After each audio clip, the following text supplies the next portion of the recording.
Students, जैसे कि हम चैप्टर पढ़ रहे हैं molecular basis of inheritance. Previous class में हमने जो टॉपिक पढ़ा था वो था स्ट्रक्चर ऑफ टीआरएनए, जो कि ये रहा टीआरएनए। आपने देखा कि टीआरएनए का स्ट्रक्चर कैसा होता है। इसमें एक एंटीकोडोन लूप होता है और एक एमिनो एसिड एक्सेप्टर एंड होता है जहाँ एमिनो एसिड आकर जुड़ता है, और एक जहाँ पर जो कॉम्प्लीमेंट्री सीक्वेंस है एमआरएनए की वो प्रेजेंट होती है। तो ये था टीआरएनए का स्ट्रक्चर। अब हम पढ़ रहे हैं ट्रांसलेशन प्रोसीजर। ट्रांसलेशन प्रोसीजर क्या होता है? It is a process to form a polypeptide chain. Polypeptide chain क्या होती है? बहुत सारे एमिनो एसिड्स जब आपस में पेप्टाइड बॉन्ड के थ्रू जुड़कर एक चेन लाइक स्ट्रक्चर बनाते हैं, उसे कहते हैं पॉलीपेप्टाइड चेन, या फिर उसे ही कहा जाता है protein. Through polymerisation of amino acid, ठीक है, एमिनो एसिड के पॉलीमराइजेशन से जो पॉलीपेप्टाइड चेन का फॉर्मेशन होता है, उस प्रोसीजर को क्या कहा जाता है? Translation. The amino acids are joined by a peptide bond, और आपस में जो एमिनो एसिड एक दूसरे से जुड़ते हैं, जैसे कि ये एक एमिनो एसिड है एंड ये एक एमिनो एसिड है, ये दोनों आपस में जिस बॉन्ड के थ्रू अटैच हुए हैं, इस बॉन्ड को कहा जाता है peptide bond.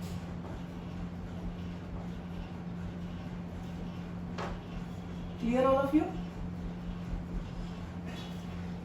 In initial phase of translation, amino acid is activated in the presence of ATP, then linked to their cognate tRNA. सबसे पहले क्या होता है कि जो एमिनो एसिड है, ये क्या है? Amino acid. ये जो एमिनो एसिड है एटीपी की प्रेजेंस में और एंजाइम की प्रेजेंस में जो है ये चार्ज हो जाता है, ठीक है। और पायरोफॉस्फेट, ये जो 2PP है, ये पायरोफॉस्फेट होता है,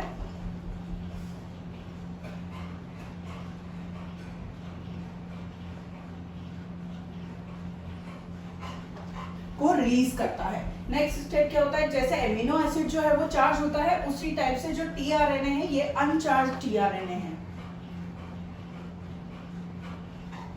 अनचार्ज टीआरएनए। तो अनचार्ज टीआरएनए भी चार्ज टीआरएनए में कन्वर्ट होगा। कैसे? अब ये जो अनचार्ज टीआरएनए है वो इस चार्ज एमिनो एसिड से रिएक्ट करता है और एएमपी क्या है? Adenine monophosphate. एटीपी क्या होता है? Adenine triphosphate. ट्राइफॉस्फेट में से अपन ने 2 फॉस्फेट को रिलीज कर दिया, तो कितना बचा? मोनोफॉस्फेट यानी सिंगल फॉस्फेट। तो एडिनाइन मोनोफॉस्फेट और एंजाइम जो कि यहाँ यूज हुआ था, आप लोग एंजाइम के बारे में अच्छे से जानते हैं कि एंजाइम किसी रिएक्शन में सिर्फ एज ए कैटलिस्ट होता है और क्या करता है? एंजाइम की रिएक्शन की जो है रेट को इंक्रीज करता है, लेकिन उसमें यूज नहीं होता, यानी रिएक्शन के लास्ट में वो वैसे ही रिलीज हो जाता है जैसे कि स्टार्टिंग में था। तो क्या होगा? एंजाइम ने ये रिएक्शन करवाई और यहाँ पे एएमपी और एंजाइम दोनों रिलीज हो गए और ये बन गया चार्ज एमिनो एसिड। ये जो है ये है चार्ज एमिनो एसिड। अब ये जो चार्ज एमिनो एसिड है ये और ये जो अनचार्ज टीएनए है आपस में रिएक्शन करके ये रिलीज करते हैं और क्या बनाते हैं? Charge tRNA. ये जो है ये है चार्ज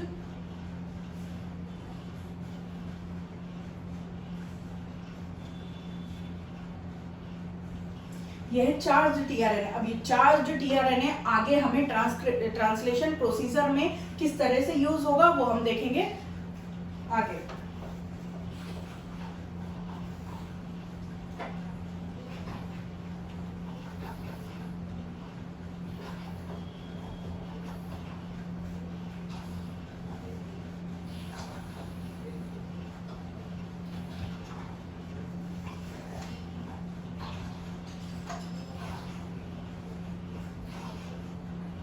नेक्स्ट है ट्रांसलेशन प्रोसेस। जो ट्रांसलेशन प्रोसेस है वो 3 स्टेप्स में डिवाइड होता है: इनिशिएशन, इलोंगेशन एंड टर्मिनेशन। सबसे पहले हम पढ़ रहे हैं initiation. Smaller subunit of ribosome recognize the initiator codon on mRNA, then tRNA attaches on it. सबसे पहले क्या होगा? राइबोसोम्स की 2 सब यूनिट होती है, ये अपन पहले पढ़ चुके हैं। तो राइबोसोम की जो स्मॉलर सब यूनिट है, दिस इज स्मॉलर सब यूनिट।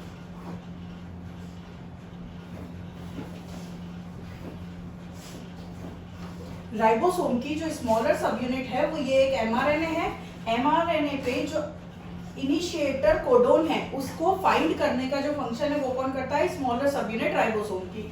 इसने इनिशिएटर कोडोन यानी एयूजी को फाइंड आउट किया। उसके बाद ये जो चार्ज टीआरएनए है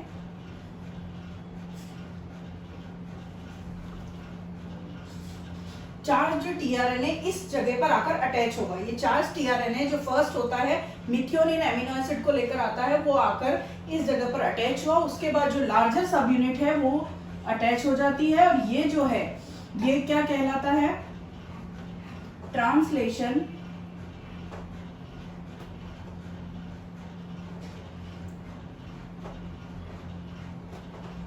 इनिशिएशन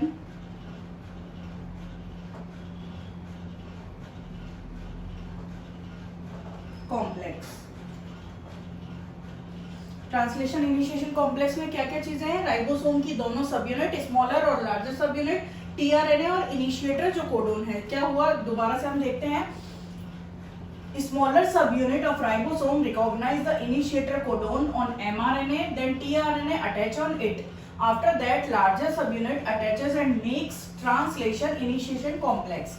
सबसे पहले जो स्मॉलर सब यूनिट है वो एमआरएनए पे इनिशिएटर कोडोन को रिकॉग्नाइज करती है। उसके बाद जो चार्ज टीआरएनए है, ये चार्ज टीआरएनए इस प्लेस पर आकर अटैच होता है। देन जो लार्जर सब यूनिट ऑफ राइबोसोम है वो यहाँ पर आकर अटैच होती है, और ये जो एक कॉम्प्लेक्स लाइक स्ट्रक्चर बनती है इसे कहते हैं translation initiation complex. When two tRNAs are very close, peptide bond formation takes place. इसके बाद क्या होता है, ये होती है ए साइट। ए साइट का फुल फॉर्म होता है acceptor site.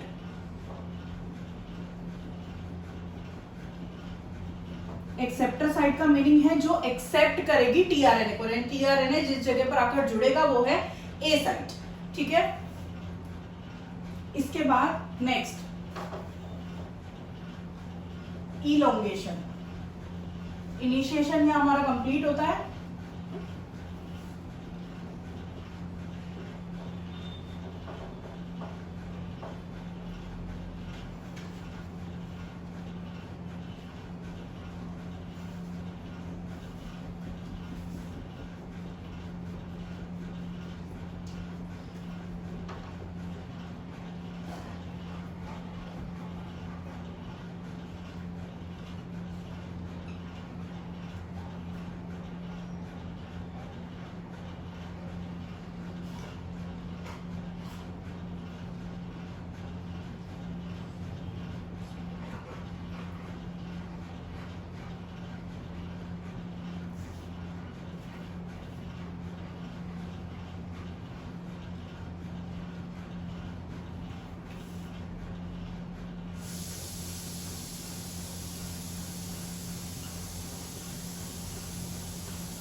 Elongation process. During elongation, ribosome moves along the mRNA from codon to codon. अभी अपन ने देखा था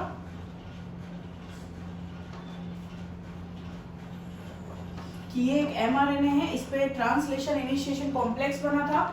ये यहाँ पे स्मॉलर सब यूनिट, ये लार्जर सब यूनिट, इसके अंदर क्या होता है टीआरएनए।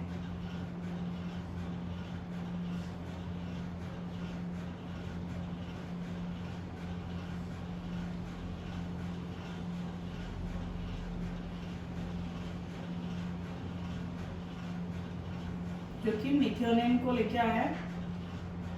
ये जो ट्रांसलेशन इनिशिएशन कॉम्प्लेक्स है, इसमें सिर्फ ये जो राइबोसोम वाला पार्ट है ये पूरे एमआरएनए पर मूव करता है। कब तक, जब तक कि ट्रांसलेशन कंप्लीट नहीं हो जाता। During elongation ribosomes move along mRNA from codon to codon.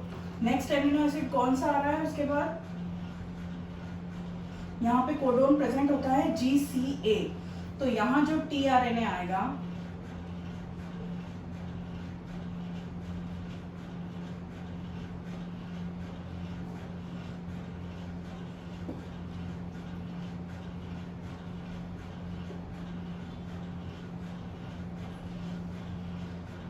Valine. Next जो एमिनो एसिड आता है वो होता है वेलिन। अपोजिट यहाँ पे कॉम्प्लीमेंट्री सीक्वेंस क्या होगी, CGU,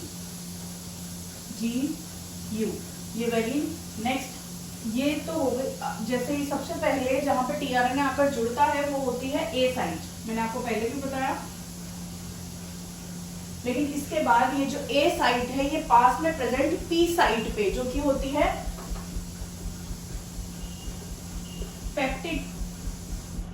पेप्टाइडल साइट। क्योंकि ये जो राइबोसोम है ये मूव कर रहा है कंटिन्यू, तो क्या होता है ये वाला जो टीआरएनए है ये पी साइट पे शिफ्ट हो जाता है। फिर जब नेक्स्ट आकर जुड़ेगा तो ये हो जाएगी ए साइट और ये हो जाएगी पी साइट। इसके बाद नेक्स्ट एक और टीआरएनए आएगा, यहां पर है GUU।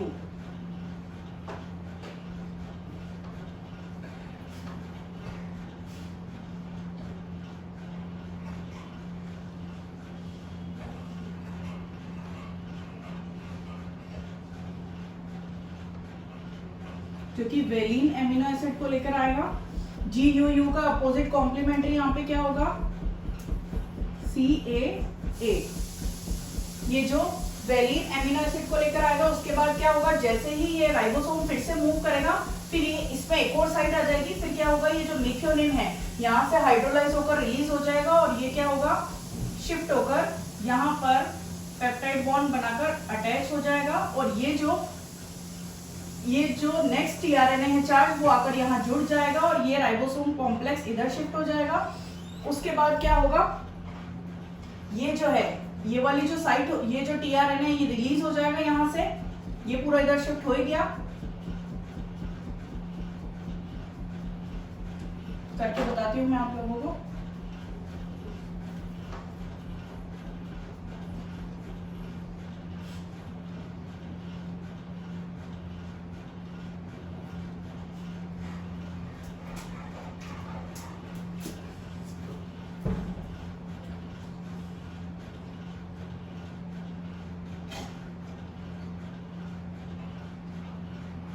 ये जो टीआरएनए है ये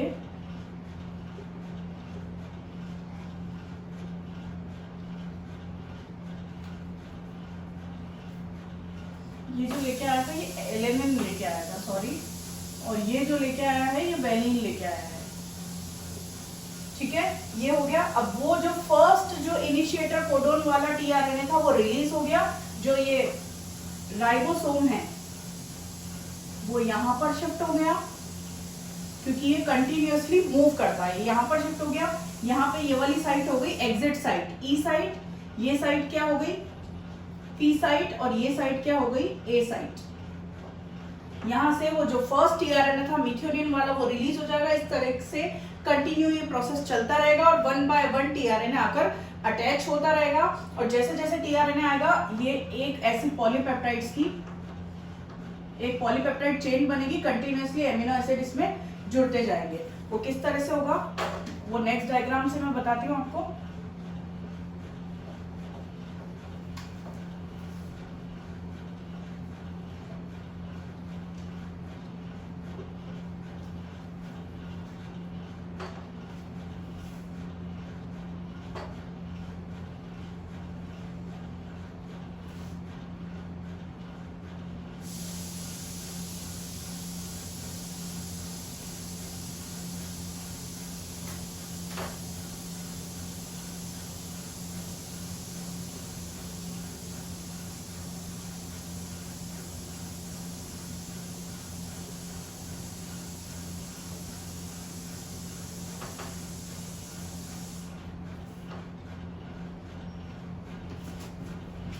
ये एक एमआरएनए है जिसपे ऊपर बहुत सारे कोडोन आप लोग जानते हैं जो कि प्रेजेंट होते हैं। अब हम क्या पढ़ रहे हैं, इलॉन्गेशन प्रोसीजर। तो जो टीआरएनए है वो कहां पहुंच चुका है, यहाँ। इसकी कॉम्प्लीमेंट्री सीक्वेंस क्या होगी, साइटोसिन से गुआनिन, GGU।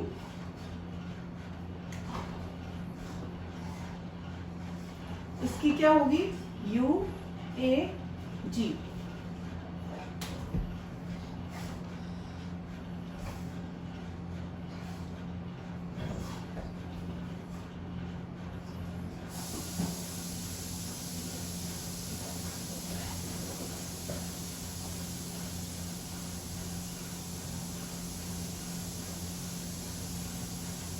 ये जो है इसे 2 टीआरएनए जुड़े हुए हैं,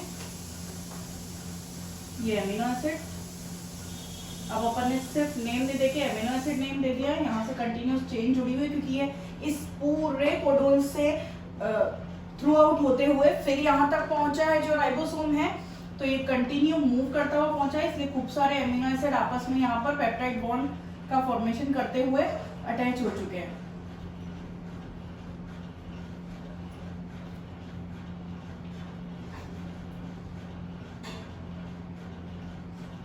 ये 1 2 3 4 5 एंड 6, ये इस तरह से कंटिन्यू ये प्रोसीजर है।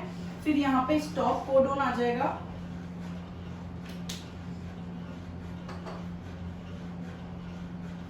ये इस तरह से कंटिन्यू ये जो चेन है एमिनो एसिड्स की वो बनती जाती है। ये मैंने बोली, ये आपका राइबोसोम साथ साथ मूव करता रहता है, क्योंकि पूरा राइबोसोम मूव करते हुए है, जैसे ही पूरी ये एमिनो एसिड्स की चेन यानी पॉलीपेप्टाइड चेन का फॉर्मेशन हुआ, ये आपका कंप्लीट हो गया यहाँ पे इलॉन्गेशन।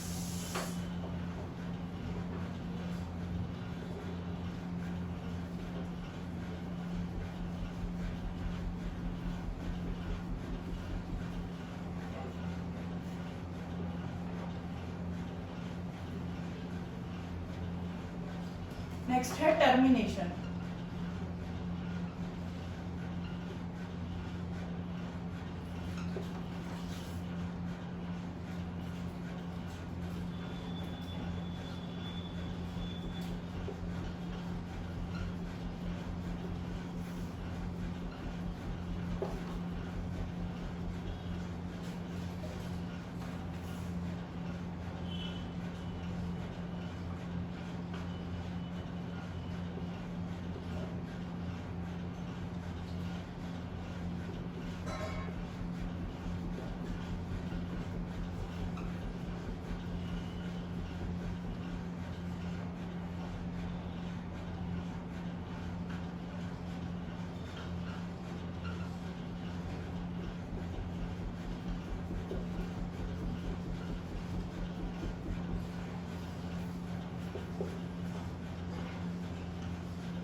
Last termination.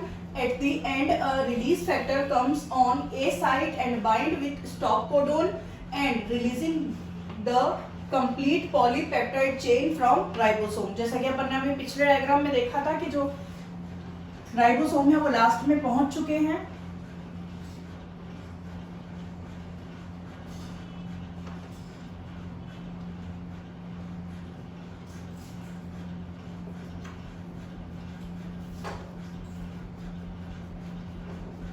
या UAG आपका स्टॉप कोडोन है। अब इस स्टॉप कोडोन के आते इससे पहले जो है टीआरएनए अटैच हुआ है,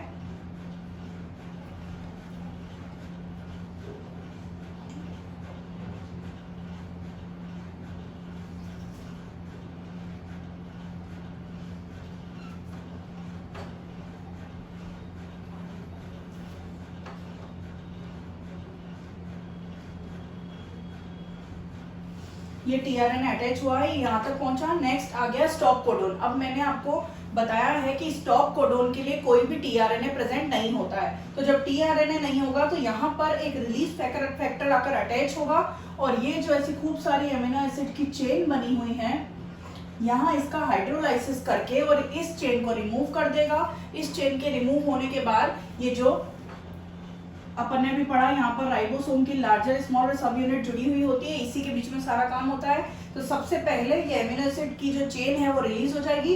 एमिनो एसिड की चेन रिलीज होने के बाद में ये जो टीआरएनए है ये रिलीज होगा। फिर इसी तरह से दोनों जो यूनिट है स्मॉलर और लार्जर वो रिलीज हो जाएगी एमआरएनए से, और इस तरह से हमें लास्ट में एमिनो एसिड की एक चेन ऑब्टेन होगी।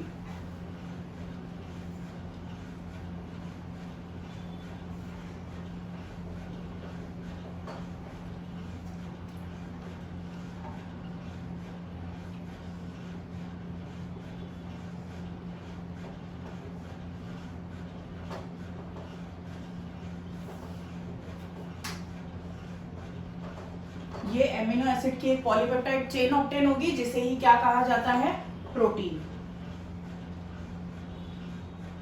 बेसिकली हमें ट्रांसलेशन में करना क्या था, प्रोटीन बनाना था। एट द एंड हमने क्या बना लिया है, प्रोटीन। यहाँ आपका ट्रांसलेशन खत्म होता है, आगे का हम पढ़ेंगे नेक्स्ट क्लास में।